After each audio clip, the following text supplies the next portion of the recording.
À quoi ressemblent les grandes villes du monde? Comment leurs différents espaces sont-ils organisés?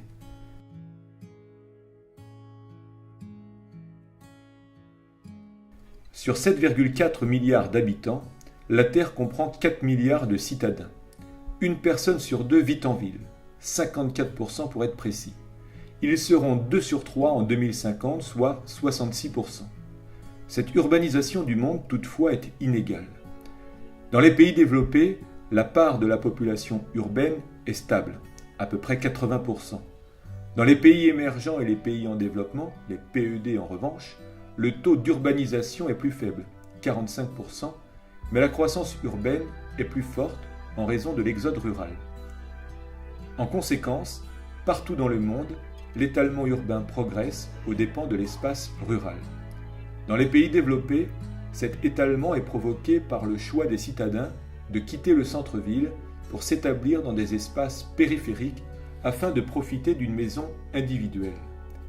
Dans les pays en développement, l'étalement s'explique par l'exode rural massif et la forte urbanisation dévoreuse d'espace. Les villes surpeuplées ont besoin de plus en plus de place. Mais faute de ressources suffisantes, beaucoup de ruraux arrivant en ville s'installent dans des bidonvilles où vivent déjà plus d'1 milliard d'habitants.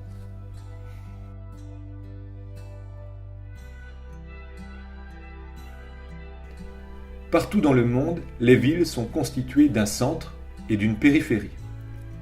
Le centre est généralement l'espace le plus ancien, le plus riche, le plus beau et aussi le plus fréquenté de la ville.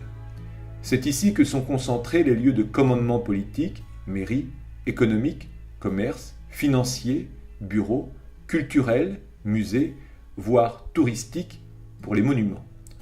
Aujourd'hui, la puissance d'une ville est symbolisée par son centre. C'est en quelque sorte sa vitrine. Ainsi s'explique souvent l'architecture spectaculaire des centres-villes, en particulier le quartier des affaires et sa verticalité avec les gratte-ciel. La périphérie, située autour du centre, se divise en deux. D'une part, la périphérie proche, voisine du centre, appelée aussi banlieue. D'autre part, la périphérie éloignée, plus loin du centre, appelée couronne périurbaine. Plus on s'éloigne du centre, moins la densité humaine est forte. La banlieue est peu étalée et très peuplée, alors que la couronne périurbaine est très étalée et peu peuplée. C'est que, d'une périphérie à l'autre, le type d'habitat est différent. Tandis que la banlieue est le lieu des immeubles et des grands ensembles HLM, la couronne périurbaine est le lieu des maisons individuelles et des lotissements pavillonnaires. En périphérie enfin, où la place est plus disponible que dans le centre, les activités dévoreuses d'espace s'y implantent.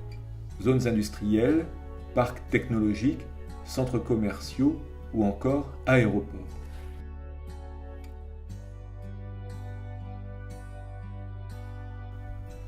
Les inégalités socio-spatiales concernent toutes les villes.